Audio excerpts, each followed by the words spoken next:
നമസ്തേ. കന്യാസ്ത്രീകളും മതം മാറ്റവും, അതാണെന്ന് ഞാൻ പറയുന്നത്. ഏതൊരു മതത്തിൽ വിശ്വസിക്കാനും ഏതൊരു മതത്തിൽ പ്രവർത്തിക്കുവാനും ഏതൊരു മതം പ്രചരിപ്പിക്കുവാനും നമുക്ക് വ്യക്തിപരമായ അവകാശമാവാം. പക്ഷേ അത് അതിര് കടന്നതാകരുത്. ഇത് ഞാൻ പറഞ്ഞത് ഒരു 10-15 കൊല്ലം മുമ്പ് എനിക്കുണ്ടായ ഒരനുഭവവുമായി ബന്ധപ്പെട്ട,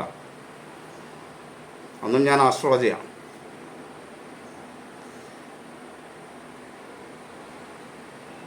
ഈ എൻ്റെ നാട്ടിൽ താമസമാക്കി പ്രചരണം നടത്തുന്ന ഒരു വെന്തിക്കോസ്ത് വിഭാഗത്തിൽപ്പെട്ട ഒരു 3-4 പേര് ഒരു ദിവസം രാവിലെ എൻ്റെ വീട്ടിൻ്റെ വാതിക്ക് ഒന്ന് മണിയടിച്ചു. വന്നു കഴിഞ്ഞപ്പോൾ ഇവരിങ്ങനെ, ഞാൻ ഗേറ്റ് തുറക്കുമ്പോൾ എന്നോട് എന്താണ്, നീ ആരാണ്, എന്തിനാണ് വന്നതെന്നൊന്നുമല്ല, ബൈബിളിലെ കുറേ വാക്കുകൾ ഇങ്ങനെ വളരെ സ്പീഡിൽ മനസ്സിലാവാത്ത രീതിയിൽ ഇങ്ങനെയാണ് പറയുക. ഞാൻ പറഞ്ഞു, നിർത്ത്, അല്പം സാവധാനം പറയും എന്ന് പറഞ്ഞു. അപ്പോൾ അവർ പറഞ്ഞു, ഞങ്ങളിങ്ങനെ എൻ്റെ അടുത്ത് വരുന്നതാണ്, എന്താ കാര്യം, ശരി വരൂ, നമുക്ക് അകത്തിരുന്ന് സംസാരിക്കാം എന്ന് പറഞ്ഞു. അവർക്ക് വലിയ സന്തോഷമായി. ഞാൻ വളരെ ഹാർദവമായിട്ടാണ് സ്വീകരിച്ചു. വന്ന് അകത്തിരുന്നു, ഒരു ചായയൊക്കെ അവർക്ക് കൊടുത്തു. അതൊക്കെ കുടിച്ചുകൊണ്ടിരുന്ന് അവർ സംസാരിച്ചു. അവർ ബൈബിളിലെ വളരെ യേശുവാണ് നമ്മളെ സംരക്ഷിക്കാനുള്ളത്, മറ്റാരുമില്ല, ഇങ്ങനത്തെ ഒരുപാട് കാര്യങ്ങൾ ഇങ്ങനെ പറഞ്ഞു. ബൈബിൾ ഇങ്ങനെ അവർ കാണാതെ പറയും. കുറച്ച് കഴിഞ്ഞപ്പോൾ ബൈബിളിൽ 1-2 വാചകങ്ങൾ ഞാനും കാണാതെ പറഞ്ഞു. അത് ഇവിടെ പറയേണ്ട കാര്യമില്ല, അതുകൊണ്ട് ഞാൻ പറയാത്ത അവരോട് പറഞ്ഞു. ഇതെല്ലാം പറഞ്ഞ് കുറച്ച് കഴിഞ്ഞപ്പോൾ ഞാൻ അവരോട് പറഞ്ഞു, നിങ്ങളുടെ ബൈബിൾ 2000 വർഷമോ 2500 വർഷമോ പഴക്കമുണ്ടായുള്ളെങ്കിൽ അതിനേക്കാൾ മുമ്പ് ഇതേ കാര്യങ്ങൾ വള്ളി തെറ്റാതെ പറഞ്ഞിട്ടുള്ള ഒരു ഗ്രന്ഥം നമുക്കുണ്ട്, എനിക്കുണ്ട്. ഞാൻ അത് നിങ്ങളോട് പറയാം. ഈ ബൈബിളിലുള്ളതൊക്കെ തന്നെ അതിലുള്ളത് 5000 വർഷങ്ങൾക്ക് മുമ്പ് ഉണ്ടായതാണ്, ഏകദേശ കണക്കനുസരിച്ച്, മാക്സ് മുള്ളറുടെ കണക്കനുസരിച്ച്, നമ്മുടെ കണക്കല്ല. അത് ഈ ബൈബിളിലുള്ളതൊക്കെ തന്നെ അതിലും പറഞ്ഞിട്ടുള്ളത്. അതിൻ്റെ ഒരു ഗൈഡ് രൂപമാക്കിയാണ് നിങ്ങളിത് കൊണ്ടു നടക്കുന്നത്. അതുകൊണ്ട് ഞാൻ ഈ പറഞ്ഞ കാര്യങ്ങൾ അങ്ങോട്ട് പറയാമെന്ന് പറഞ്ഞു. നമ്മുടെ ഭഗവത്ഗീതയിലെ കുറച്ച് കാര്യങ്ങൾ അവരോട് പറഞ്ഞു. ഉച്ചയ്ക്ക് അവർക്ക് ഭക്ഷണവും കൊടുത്തു. ഞങ്ങൾ വളരെ സൗഹൃദ അന്തരീക്ഷമാണ്. അതും കഴിഞ്ഞിട്ട് എല്ലാം കഴിഞ്ഞൊരു 2 മണിയൊക്കെ ആയപ്പോൾ, ഒരു 10 മണിക്ക് വന്നതാണ്, ഒരു 2 മണിയൊക്കെ ആയപ്പോൾ അവരോട് ചോദിച്ചു, ഇനി ഞാൻ നിങ്ങളിലേക്ക് വരണമോ അതോ നിങ്ങൾ എന്നിലേക്ക് വരുമോ, ഏതാ തീരുമാനിക്കുക എന്ന്.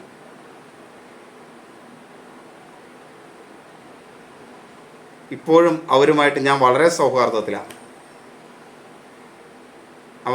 എനിക്ക് അവരോട് യാതൊരു വിരോധമില്ല, അവർക്ക് എന്നോടുമില്ല യാതൊരു വിരോധവും. പക്ഷേ നമ്മൾ മനസ്സിലാക്കേണ്ടത്, നമുക്ക് നമ്മളെക്കുറിച്ച് അറിയില്ലെങ്കിൽ പിന്നെ നമ്മൾ എന്തിനാ മറ്റുള്ളവരെ കുറ്റം പറയുക? നമുക്ക് ആദ്യം നമ്മളെക്കുറിച്ച് അറിയണം. നമ്മുടെ സമൂഹത്തിന് നമ്മുടെ സന്ദേശങ്ങൾ എത്തിക്കാൻ നമ്മൾ എന്ത് ചെയ്യുന്നു? ഈ പറയുന്ന സംഘടനകൾ, ഹിന്ദു സംഘടനകൾ എന്ത് ചെയ്യുന്നു? ദാരിദ്ര്യാവസ്ഥയിൽ കിടക്കുന്നവർക്ക് ആ ദാരിദ്ര്യം മാറ്റാനായിട്ട് നമ്മൾ എന്ത് ചെയ്യുന്നു? മറ്റുള്ളവരുടെ ദാരിദ്ര്യം കണ്ട് ആനന്ദിക്കുകയാണ്. ഞാൻ കഴിഞ്ഞ ദിവസം ഏതോ ഒരു സന്യാസിയുടെ പ്രഭാഷണം കേട്ടപ്പോൾ ഒക്കെ ഇങ്ങനെ വീഡിയോയിൽ കണ്ടാതെന്ന് എനിക്ക് തോന്നുന്നു, കുറച്ച് നാളായി, അവിടെ ഞാൻ കൃത്യമായിട്ട് ഓർക്കുന്നില്ല. ദാരിദ്ര്യം മാറ്റുക എന്നുള്ളത് ഹിന്ദു പ്രമാണമേ അല്ല. കാരണം പൂർവ്വകർമ്മ ഫലമനുസരിച്ചാണ് അവർ ദാരിദ്ര്യം അനുഭവിക്കുന്നത്. അതുകൊണ്ട് അത് മാറ്റേണ്ട കാര്യമൊന്നും നമുക്കില്ല. കർമ്മഫലം അനുസരിച്ച് അവർ സുഖം അനുഭവിക്കും, അവർ ദുഃഖം അനുഭവിക്കും. ശരിയാണ്, കർമ്മഫലം അനുസരിച്ചാണ് അനുഭവിക്കുക എന്നുള്ളതൊക്കെ ശരിയാണ്. പൂർവ്വകർമ്മഫലം ഇതിന് ബാധകവുമാണ്. പക്ഷേ ഈ കർമ്മഫലം, ഈ ജന്മത്തിൽ നമുക്ക് തന്നിട്ടുള്ള വിശേഷ ബുദ്ധി കർമ്മഫലങ്ങളിലെ ദുരിതങ്ങളെ കുറച്ചു കൊണ്ടുവരാനും കുറച്ചു കൊണ്ടുവരിപ്പിക്കുവാനും സഹായകരമാകുമെങ്കിൽ അത് ചെയ്യുന്നതിന് തെറ്റൊന്നുമില്ല. അത് ചെയ്യാതെ വെറുതെ ഒച്ചപ്പാടും ബഹളം ഉണ്ടാക്കിയിട്ട് ഒരു കാര്യമില്ല. ക്രിസ്ത്യൻ സഭകൾ മനസ്സിലാക്കേണ്ടത്, നമ്മുടെ അങ്കമാലിലൊക്കെ നടക്കുന്നതൊക്കെ അറിയാം, അങ്കമാലിലല്ല, നമ്മുടെ കേരളത്തിൽ പലയിടത്തുണ്ട്. കുർബാന അർപ്പിക്കാൻ ചെന്ന പുരോഹിതന്മാർ കയ്യേറ്റത്തിന് വിധേയമായി. ആരാ കയ്യേറിയത്? വിമത വിഭാഗം എന്ന് പറഞ്ഞാൽ അവർ തന്നെ ഓടിച്ചിട്ട് തല്ലേ റോട്ടിക്കടയൊക്കെ. അങ്കമാലിയൊക്കെ റോട്ടിക്കടയൊക്കെ ഓടിച്ചിട്ട് തല്ലേ ചരിത്രം നമുക്കറിയാം. അവർ തന്നെ അതല്ലേ കുർബാന അർപ്പിക്കാൻ വന്നവരെ. കുറച്ച് പേർ അകത്തും കുറച്ച് പേര് പുറത്തുമായിട്ട് ഗേറ്റ് പൂട്ടി അങ്ങോട്ടും ഇങ്ങോട്ടും തള്ളിക്കൊണ്ട് നടക്കുന്നു. ആദ്യം ഇതൊക്കെ ഒന്ന് അവസാനിപ്പിച്ചിട്ട് പോരെ നിങ്ങൾ മറ്റു മതങ്ങളുടെ പട്ടിണിയും പരിവട്ടമൊക്കെ നോക്കാൻ? സ്വന്തം മതത്തിൽ തന്നെ പട്ടിണിയുള്ള എത്രയോ ആളുകളുണ്ട്. അവരെ ഒന്ന് സഹായിച്ചിട്ട് പോരെ മറ്റു മതങ്ങളുടെ പട്ടിണിയെ മാറ്റാനും വിദ്യാഭ്യാസം കൊടുക്കാനും? ആദ്യം അവർക്കൊക്കെ വിദ്യാഭ്യാസം കൊടുക്കുക. അവരവരുടെ സംഘടനകളിൽ അവരവരുടെ ദാരിദ്ര്യം അനുഭവിക്കുന്ന വിഷയങ്ങളിൽ അവരവർക്ക് നന്നാക്കാൻ കൊടുക്കാതെ മറ്റുള്ളവരെ സേവിക്കുന്ന ആ പണി അങ്ങോട്ട് നിർത്തുന്നതാണ് നല്ലത്. കാരണം അല്ലെങ്കിൽ ചിലപ്പോൾ തല്ലൊക്കെ കൊണ്ടിട്ട് വെറുതെ ഇരുന്ന് നിലവിളിച്ചിട്ട് കാര്യമില്ല. എൻ്റെ വീട്ടിൽ വന്ന് അവരിത് പറയുമെങ്കിൽ അവർ ഇതേപോലെ ഏതൊക്കെ വീടുകളിൽ പോയിട്ടുണ്ടാവും? ഒന്നും അറിയില്ലാത്ത പാവങ്ങളുടെ അടുത്തും പോയിട്ടുണ്ടാവും. ചില രോഗങ്ങൾ കൊണ്ടോ ദുരിതങ്ങൾ കൊണ്ടോ പ്രയാസമുള്ളവരുടെ അടുത്ത് പോയിട്ടുണ്ടാവും. അതവർ മുതലെടുത്തിട്ടുണ്ടാവും. അത് ഹിന്ദുക്കളായ ജന്തുക്കൾക്കത് മനസ്സിലാവില്ല കേട്ടോ. കാരണം അവർ അങ്ങനെ ആയിപ്പോയി. മറ്റുള്ളവരെ സഹായിക്കുക എന്നുള്ളത് ഹിന്ദു സമൂഹത്തിന് വളരെ കുറവാണ്. കാരണം കർമ്മഫലമാണല്ലോ എന്ന സിദ്ധാന്തം മാറണം. അവരുടെ ജീവിത ഹിന്ദു സംഘടനകളൊക്കെ ചെയ്യേണ്ട എല്ലാ ജാതിക്കും മതത്തിനും ഒക്കെ സംഘടനകളുണ്ടെന്നേ. സെക്രട്ടറിയും പ്രസിഡൻറ്റും കുന്തവും കുറച്ചൊക്കെ എല്ലാത്തിനും ഉണ്ട്.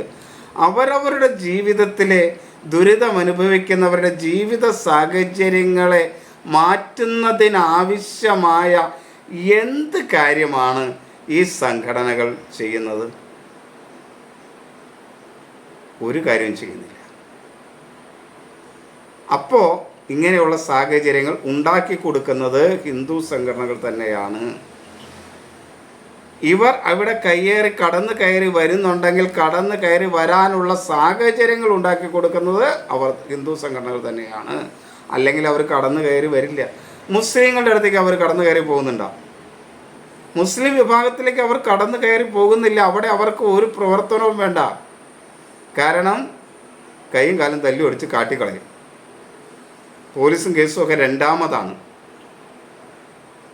ഞാൻ കൈയും കാലം തല്ലി ഒടിച്ച് കാട്ടിക്കളയുന്നതിലല്ല പറയുന്നത്. ഹിന്ദു സമൂഹത്തിൽ അവനവൻ്റെ ആചാരങ്ങളെയും അനുഷ്ഠാനങ്ങളെയും കുറിച്ചുള്ള ബോധം ഉണ്ടാക്കി കൊടുക്കുവാനാണ് തയ്യാറാകേണ്ടത്. അങ്ങനെ തയ്യാറാകാതിരിക്കുന്നിടത്തോളം കാലം ഇതൊക്കെ ഉണ്ടാവും. ആവശ്യമില്ല. ഇനി എവിടെയെങ്കിലുമൊക്കെ ഹിന്ദു സംഘടനകൾ അവരുടെ സംഘടിതമായ ബലത്തിലൂടെ നിൽക്കുന്നിടത്ത് ചെന്ന് കൈയിട്ട് വരാൻ ചെന്ന കൈയും കാലും അവർ വെട്ടിക്കളഞ്ഞിട്ട് നിലവിളിച്ചിട്ട് കാര്യമില്ല. അതുകൊണ്ട് അതൊക്കെ പരിശോധിച്ചിട്ട് പോവുക. നിങ്ങൾ ചെല്ലുന്നവർ ഏത് കന്യകയായാലും ഏത് സ്ത്രീ ആണെങ്കിലും മാന്യമായ രീതിയിൽ പോകുക. അവരവരുടെ മതത്തിലും അവരവരുടെ ജാതിയിലും ഉള്ളതിനെയൊക്കെ ആദ്യം സംരക്ഷിക്കുക. തൻ്റെ മതത്തിലേക്ക് വന്നാൽ ഞാൻ ആ മതം മറ്റൊരു മതത്തിലേക്ക് സ്വീകരിച്ചാൽ നിലവിലുള്ള മതത്തിലെ ആനുകൂല്യം കിട്ടുന്നതിന് വേണ്ടി ആ മതത്തിൻ്റെ റെക്കോർഡുകൾ സൂക്ഷിക്കുകയും ഞാൻ മറ്റൊരു മതമാണെന്ന് പറയാതിരിക്കുകയും ചെയ്യുക. റെക്കോർഡിക്കലായിട്ട് തന്നെ ഞാൻ മതം മാറാൻ തീരുമാനിക്കുക. ആനുകൂല്യം കിട്ടാൻ വേണ്ടി ഒരു കാലം ഇവിടെയും വയ്ക്കുക, പിന്നെ മറ്റൊരു കാലം അവിടെയും വെച്ചുകൊണ്ട് നടക്കുന്ന അതും ഒഴിവാക്കുക. ഈ ഛത്തീസ്ഗഡിലെ കന്യാസ്ത്രീകളുമായി ബന്ധപ്പെട്ട കാര്യങ്ങളിൽ ഇങ്ങനെയുള്ള പ്രശ്നങ്ങളൊക്കെ ഉണ്ട്. അവിടെ രേഖകളിലൊക്കെ അവർ ഹിന്ദുക്കളാണ്. അവർ 5 കൊല്ലം മുമ്പ് ക്രിസ്ത്യാനിയായി എന്ന് പറയുന്നു. ആയിരിക്കാം, ആകാതിരിക്കാം. ആയാൽ അവരതാകണം, അല്ലെങ്കിൽ അവർ ഇതാകണം. 2 വെള്ളത്തിലും കാല് ചവിട്ടിയാൽ വെള്ളത്തിലെ വെള്ളം അകന്നു പോകും. അവർ താഴെ നടുക്ക് വെള്ളത്തിലേക്ക് വീഴും. അവരും വീഴും, വഞ്ചി തുഴയുന്നവരും അപകടത്തിലാവും. ഈ തുഴയാൻ പോകുന്ന ക്രിസ്ത്യാനികൾ കന്യാസ്ത്രീകൾ അതിലേക്ക് പോകരുത്. സൗഹൃദമായിട്ട് ജീവിക്കണം. നിങ്ങൾ നിങ്ങളുടെ പ്രാർത്ഥന നടത്തിക്കോളൂ. നിങ്ങളുടെ വീട്ടിൽ നിങ്ങൾ നിങ്ങളുടെ പള്ളിയിൽ പ്രാർത്ഥന നടത്തിക്കോളൂ. ഹിന്ദു സമൂഹത്തിന് അമ്പലത്തിൽ പ്രാർത്ഥന നടത്തിക്കോട്ടെ, അവരവരുടെ വീട്ടിൽ പ്രാർത്ഥന നടത്തിക്കോട്ടെ. എല്ലാ മത ആചാരങ്ങളും എല്ലാ ജാതി ആചാരങ്ങളും അവരവരുടെ കുടുംബത്തിലും അവരവരുടെ കൂട്ടായ്മയിലും ചെയ്തു കൊള്ളട്ടെ. ആവശ്യമില്ലാതെ കയറി ചെന്നാൽ, ആവശ്യമില്ലാത്തിടത്ത് പോയി തലയിട്ടാൽ തല്ല് കൊണ്ടിട്ട് നിലവിളിച്ചിട്ട് കാര്യമില്ല. ഛത്തീസ്ഗഡിൽ അവർ തല്ലിയില്ല. അവർ തല്ലിയില്ല. അവർ തല്ലാൻ തീരുമാനിച്ചിരുന്നെങ്കിൽ ഇതുങ്ങളൊന്നും ഉണ്ടാവുമായിരുന്നില്ല. ഈ പരാതി കൊടുക്കാനും ജാമ്യം എടുക്കാനും ജയിലിൽ കിടക്കാനും ഒന്നും ഉണ്ടാവുമായിരുന്നില്ല. അവർ തല്ലിയതായിട്ടൊന്നുമില്ല. പറയാം ഇങ്ങനെ തല്ലി ദേഹോപദ്രവം അനുഭവിച്ചു എന്നൊക്കെ പറയാമെന്ന് മാത്രമേ ഉള്ളൂ. 2 പേരെ തല്ലാൻ 10 പേര് വേണം. അവിടെ ഉള്ള ആളുകൾ തല്ലാൻ തീരുമാനിച്ചിരുന്നെങ്കിൽ ഇതുങ്ങളുടെ പൊടി പോലും കിട്ടില്ലായിരുന്നു കിട്ടാൻ. അങ്കമാലിയിലൊക്കെ സ്വന്തം മതത്തിലുള്ളവർ പരസ്പരം തല്ലി ചത്തപ്പോൾ പോലും ഇത്ര വിഷമം ഉണ്ടായില്ല. അല്ലെങ്കിൽ പരസ്പരം തല്ലി കൂടിയപ്പോൾ അത് പരിഹരിക്കാൻ ഇവർക്ക് ഇത്രയും വിഷമം ഇല്ല. മറ്റ് 2 മതസ്ഥരുടെ അടുത്ത് മറ്റുള്ളവരുടെ അടുത്ത് ചെന്ന് കയറി അവരുടെ സുഖദുഃഖങ്ങൾ അന്വേഷിക്കാൻ പോയതിന് ആളുകൾ കൈവച്ച് കൊടുക്കുന്ന അവസ്ഥ ഉണ്ടാകുമെന്നായപ്പോഴാണ് ഈ പരവശം. അപ്പോൾ നിങ്ങളുടെ പ്രവൃത്തികളുടെ മാന്യത നിങ്ങൾ പരിപാലിച്ചില്ലെങ്കിൽ ഇങ്ങനെയുള്ള സംഭവങ്ങളൊക്കെ ഉണ്ടാവും. നമ്മുടെ പ്രവൃത്തിയുടെ മാന്യത നമ്മൾ പരിപാലിച്ചില്ലെങ്കിൽ ഇങ്ങനെയുള്ള സംഭവങ്ങളുണ്ടാവും. ഇതൊക്കെ ഉണ്ടാകാതിരിക്കാൻ പരസ്പരം എല്ലാവരും ശ്രമിക്കുക. അവകാശമാണെന്ന് പറഞ്ഞിട്ട് എൻ്റെ വീട്ടിലേക്ക് കയറി വരാൻ വേറെ ആർക്കും അവകാശമില്ല. അതെനിക്ക് മാത്രമേ അവകാശമുള്ളൂ. അല്ലെങ്കിൽ എൻ്റെ അനുവാദം ഉണ്ടാകണം.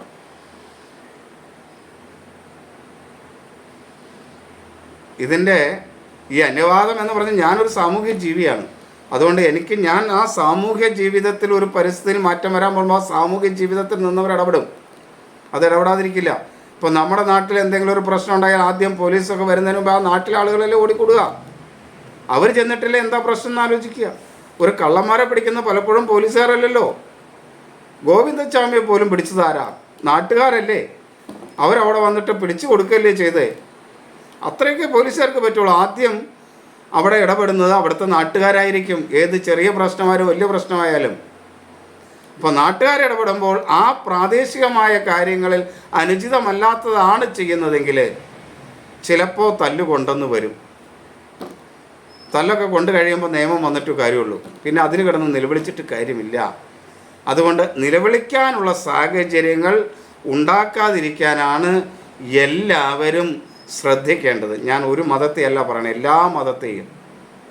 അവരവർ വിശ്വസിക്കുന്ന മതത്തിൽ അവരവർ ആരാധിച്ചു പോരുക, വിശ്വസിച്ചു പോരുക. മറ്റുള്ളവരിലേക്ക് ചെന്ന് തലയിട്ട് നോക്കാതിരിക്കുക, മറ്റുള്ളവരുടെ കാര്യങ്ങളിൽ ചെന്ന് അന്വേഷിക്കാതിരിക്കുക. അത് ചെയ്യേണ്ടത് ധാർമ്മികതയാണ്. ആ ധാർമ്മികതയ്ക്ക് ഒരു വിഭാഗം കളങ്കം വരുത്തിയാൽ മറ്റുള്ളവരും അവരുടെ ധാർമ്മികതയ്ക്കും കളങ്കം വരുത്തുക തന്നെ ചെയ്യും. അത് പരസ്പരം എല്ലാത്തിലും പൂരകമാണെന്ന് മനസ്സിലാക്കി ജീവിച്ചാൽ ഈ സാമൂഹിക ജീവിതത്തിൽ എല്ലാവർക്കും സന്തോഷത്തോടെ സ്നേഹത്തോടെ ജീവിക്കാം. ഇത് മനസ്സിലാക്കുക. എല്ലാവർക്കും നമസ്തേ.